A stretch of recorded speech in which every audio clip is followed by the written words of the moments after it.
here we go. Blue light. Wonderful. Okay, so talk to me about the ceremony today and what you thought of it. Today I was actually quite shocked on how much everybody really appreciated the Canadians.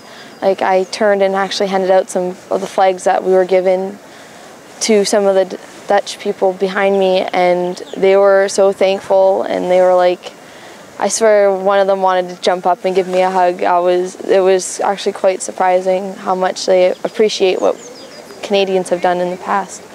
Why does that surprise you?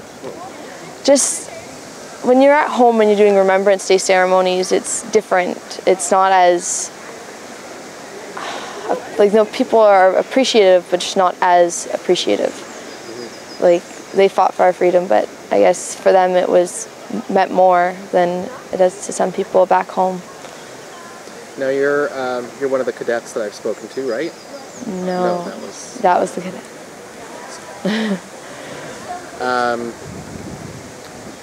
No, because of that I had a brain fart. I love it when this happens. But what's the place that you've been to so far that you enjoyed the most?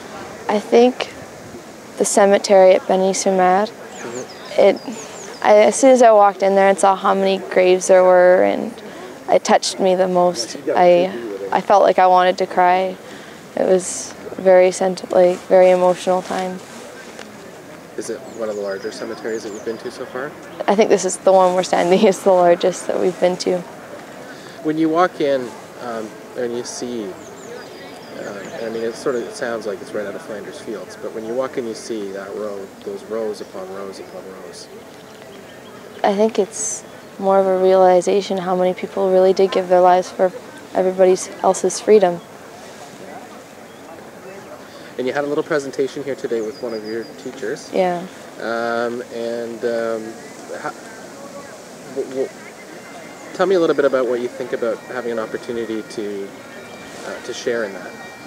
I think it was actually kind of very special. It's one of her own family members that died during the war, and she's been telling us stories since the beginning of the year in history class and just all together, and being here actually seeing the gravestone is quite touching and makes you almost feel like you're part of her own family.